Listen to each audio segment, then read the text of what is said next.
Wait until you hear about the latest development on this Carson Wentz situation. We have a legitimate source in Adam Schefter that completely broke the entire story open, because if you guys remember, just a mere few weeks ago, right before the Super Bowl, we were told that Carson Wentz is going to be traded within the next coming days and definitely within the next week.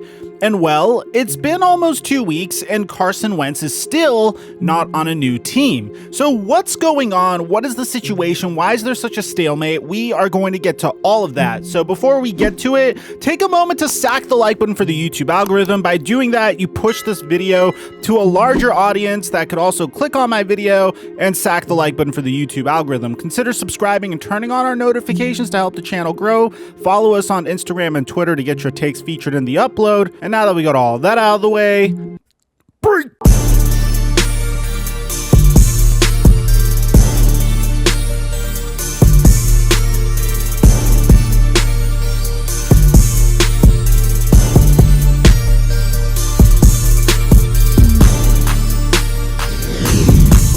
Mic check 1 2 1 2. What's going on, everybody? You're not gonna believe what the Philadelphia Eagles have done here, man, because what they're doing currently is by far one of the most ridiculous scenarios that I've ever seen in my 2 decades plus of being a NFL fan. And bear in mind, I'm a Dallas Cowboys fan. I see a lot of dumb stuff happening in front offices of football leagues. As a matter of fact, if you're from the state of Texas, you're probably fed up as a football fan because you all see what's going on with the Houston Texans organization currently with Deshaun Watson and releasing JJ Watt. And if you don't, we released a video on that yesterday. But to break everything down for you guys, let me tell you the current situation here. Many people seem to forget the game-changing trade that took place in 2016 in order to get 1, Jared Goff on the LA Rams, and 2, to get Carson Wentz on the Philadelphia Eagles. You see, back then in the 2016 NFL Draft, there were 2 surefire pocket passers that were set to be pretty good quarterbacks. Jared Goff gave you Tom Brady vibes, Joe Montana vibes, a California kid that had the ability to make every throw and was extremely accurate in the pocket. Carson Wentz was a little bit more boom or bust. He's coming from a small school in North Dakota State, but he possessed the prototypical NFL size, seemed to be incredibly intelligent, and had a rocket arm. The Philadelphia Eagles haven't had a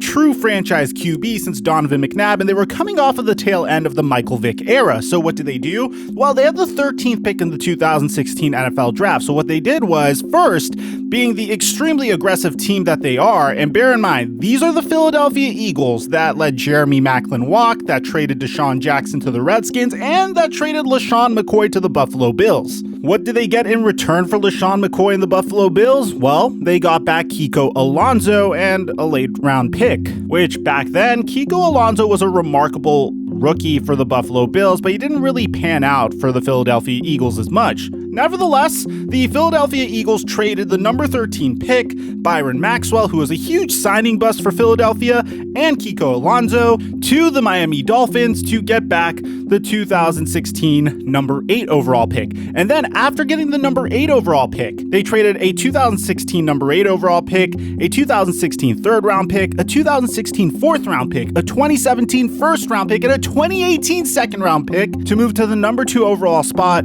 in order to draft Carson Wentz. And even then, he was not set to be the full-time starter. Carson Wentz was supposed to be a holdover that was supposed to develop behind Sam Bradford before he ultimately would take the reins over for Sam Bradford. After all, this is a small school QB from the FCS. Who knows how good he's going to be? Well, Sam Bradford went down with an injury fairly early on, and Carson Wentz seemed to be very promising. In his rookie year, he only threw 16 touchdowns to 14 interceptions and wasn't really the great quarterback that he would eventually become in 2017. But in 2017, he looked like a legitimate MVP candidate, throwing for 33 touchdowns and 7 interceptions, over 3,000 passing yards with a 60% completion percentage, which isn't the greatest, but he still made it to the Pro Bowl. But in 2018 and 2019, he seemed to have continued off of that note. As a matter of fact, in 2018, he threw 21 touchdowns to 7 interceptions and had a incredible 69.6% completion percentage. In 2017, he would sport his highest QBR of his career with a 78.5 until this past year in 2020. So what happened? How did everything come crashing down? Well, the Philadelphia Eagles made a couple of horrible mistakes. But to summarize it without going too in depth, the Eagles essentially made horrible draft picks that didn't support Carson Wentz at all and pretty much threw him to the fire this past year in 2020. You see, a lot of Philadelphia Eagles fans like to come out and say Carson Wentz just sucks. If I see a quarterback that performed very well for 3 seasons and then all of a sudden performs horribly over the last season, despite having the same coaching staff more or less, I know he lost Frank Reich in 2017 following the 2017 season to go coach the Indianapolis Colts, I'm going to start looking at other factors because clearly you have a talented quarterback, clearly you gave up a lot for that talented quarterback, yet for some reason, a year ago, the Philadelphia Eagles went out and drafted Jalen Hurts. Let me remind you, by the way, because a lot of people don't seem to pay attention to the value of draft picks nowadays. Do you know what happened to each and every pick that was involved in the Carson Wentz trade? That number 8 pick in 2016 became Jack Conklin. That number 77 pick became Daryl Worley. The number 100 pick became Connor Cook. Okay, I get it. But the number 12 pick that they traded in 2017 turned into Deshaun Watson. So, to give you an idea of how much the Philadelphia Eagles gave up for Carson Wentz, and to just so quickly give up on Carson Wentz a mere 4 years later to draft Jalen Hurts with a second-round pick is head-scratching to say the least. Bear in mind, this is a team that gave him a contract extension in the very same offseason. But instead of the Philadelphia Eagles coming out and saying the reason why Carson Wentz hasn't been able to perform thus far is because the team around him sucks. His offensive line is old. His best wide receiver is Travis Fulgham. It was a COVID-shortened offseason, so Carson didn't really get the opportunity to prepare with J.J. Arcega-Whiteside, Jalen Reagor, and Travis Fulgham. Zach Ertz seemed to have regressed a little bit. Hey, even Doug Pederson is really having a tough time trying to take this horrible roster and make something out of it and even win a terrible NFC East with it. Instead of doing that, instead of even shifting the blame to one person whatsoever, the Philadelphia Eagles blamed everyone except Howie Roseman. They blamed Carson Wentz for being bad. They blamed Doug Pederson for being a bad coach, which, granted, he had some very overly aggressive play calls this year, and Carson Wentz is just an overly aggressive quarterback. And after this dumpster fire of a year, after Carson Wentz's worst season of his career, the Philadelphia Eagles, for some reason, believe that Carson Wentz is worth a first-round pick in return. And here's what's the most surprising about all of this. The Philadelphia Eagles apparently fired Doug Pederson because he wanted to commit to Jalen Hurts in the long term. And apparently they did that to appease Carson Wentz. Yet here they are in the same situation once again with a head coach that won a Super Bowl with them now officially fired, which, by the way, I think is extremely disrespectful to a head coach that won a Super Bowl with your roster to fire him after one bad season. He should have gotten the Andy Reid treatment. He should have gotten the Jason Garrett treatment. Hell, Marvin Lewis got more chances than Doug Pederson. And the reason why this bothers me so much is I just can't stand when I see incompetent front offices getting away with dismantling good teams. The Philadelphia Eagles didn't need a massive overhaul. The Philadelphia Eagles needed a couple of tweaks and a couple of strong drafts, maybe move away from some of your better players and trade them for later round picks to hopefully hit on one of those late round picks, but not necessarily a complete roster overhaul. And that takes us to where we are today with Carson Wentz potentially being traded. You see, Adam Schefter went on the Fanatic radio show earlier today and gave a few reasons why Carson Wentz has still not been traded. And he pretty much said that the reason why there's still a standstill between Carson Wentz and other teams is the fact that the story hasn't really changed at all. It's the same story and it's gone on and on. The only difference in my mind is that the Eagles are being very deliberate in their attempts before they trade him. That's the only thing that slowed this down. I thought it would have been done by the end of last week, and it wasn't. It wasn't in part because they're being very deliberate and very slow, taking the call, sifting through the offers, making the decision, and finally just doing it. But nothing's changed. Carson Wentz is still expected to be traded. He still wants to leave Philadelphia. The Eagles and he are going to move on from each other. I believe so, and it's the same situation.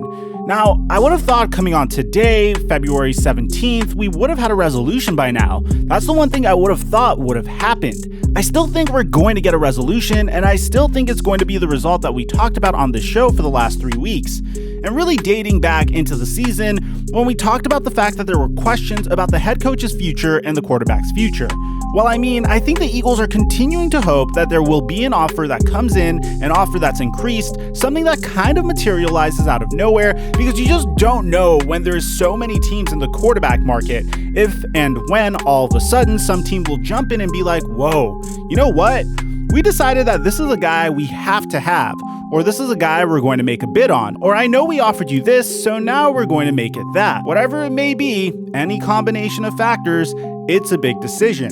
And I think they want to make sure they get it right. But the decision's the decision, and in my mind, the decision is made. So essentially, the Philadelphia Eagles decimated Carson Wentz's trade value and are trying to trade him in quite possibly one of the deepest quarterback markets I've ever seen in my entire 2 decades plus of being an NFL fan. They believe Carson Wentz is worthy of a first-round pick. But the problem is, why would a team want to give up a first-round pick for Carson Wentz when you could go after players like Dak Prescott, Cam Newton, Mitchell Trubisky, Jameis Winston? You could trade for Teddy Bridgewater, Derek Carr, Sam Darnold, Jimmy Garoppolo, Matt Ryan, Deshaun Watson. There are so many options for you here. And that's before I even get to the NFL draft that contains prospects like Justin Fields, Trey Lance, Zach Wilson, Mac Jones. The Philadelphia Eagles could have picked a worse time to completely crap all over Carson Wentz's trade value and try to trade him. And it's all because of impulsive and emotional decision-making made by Howie Roseman. So currently, the leaders in this race are the Indianapolis Colts. According to Les Bowen, if Carson Wentz doesn't want the Bears aren't going to trade for him. Eventually, the Eagles take whatever Indy is offering, maybe a second plus something, and also the Eagles may draft a quarterback with the 6th overall pick. To be honest, I don't know what the purpose of drafting a quarterback with the 6th overall pick would be, because they got themselves into this situation by drafting Jalen Hurts with a 2nd round pick last year. They're just chewing up and spitting out quarterbacks like nothing. And I understand Zach Wilson might be a transcendent talent, or Justin Fields might be the player that they're missing. But at this point, I really can't wrap my head around what the Philadelphia Eagles are doing. So maybe you guys can. If you're an Eagles fan, I'm really sorry that you have to deal with an incompetent front office, and I know what it feels like, because after all, I am a Dallas Cowboys fan. Let me know what you guys think in the comment section down below. Aside from that, I'm your boy Mike, and I'm dropping our mic until our next upload.